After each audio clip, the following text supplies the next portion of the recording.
When it comes to Amber Portwood, one thing is certain. She falls fast, she falls hard, and somehow Leah always ends up on the back burner. Today, we're taking a deep dive into the history of men she's dated and the times she chose them over her own daughter. Buckle up, because this timeline is messier than her courtroom record.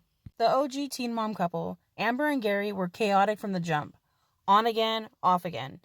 And at one point, it got so bad that Amber literally went to jail for domestic violence. But even after all that, it wasn't Gary she lost. It was Leah.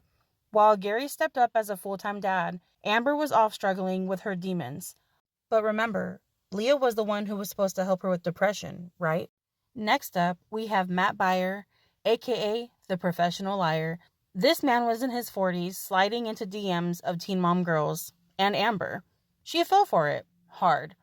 They got engaged, and during this time, she was so wrapped up in this dude that Leah once again took a back seat.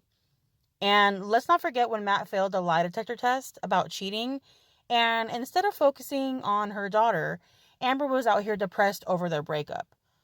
Ma'am, priorities. Ah, yes. Andrew Glennon, the one Amber met while filming Marriage Boot Camp. For a relationship she wasn't even in anymore. They had a whirlwind romance, a baby, and then boom. Another breakup, another court case, and another reason Leah was left on the sidelines. Instead of leaning on her daughter, Amber chose to keep her distance, claiming she needed to heal. But we're seeing a pattern here, aren't we? Dimitri Garcia, the long-distance French boyfriend who, well, existed. Barely. This man was more like a cameo in her life than an actual relationship. But still, Amber was more focused on him than rebuilding things with Leah.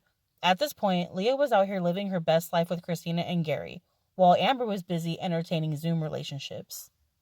And just when you thought she was done with the nonsense, enter Gary 2.0.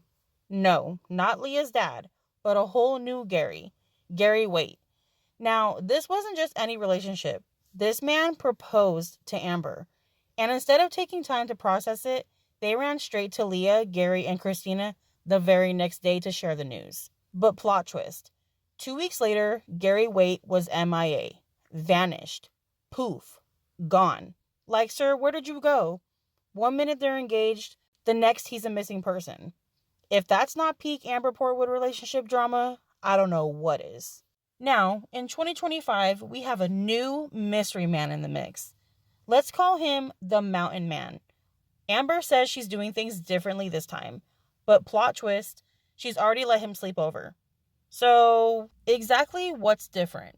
Amber, blink twice if you understand the assignment, because at this point, Leah has probably already memorized this cycle. History repeats itself, but Amber Portwood, she's out here speedrunning it. So what do we see here? A timeline of men coming in and out of Amber's life, and each time, Leah ends up forgotten, until it's convenient for Amber to remember her. And let's not forget, this is the same woman who said Leah helped with her depression. But apparently that only applies when a man isn't around. Whew. Make it make sense. So what do y'all think? Has Amber finally learned, or is she doomed to repeat this cycle? Let me know in the comments, and don't forget to like and follow for more Teen Mom Unlocked.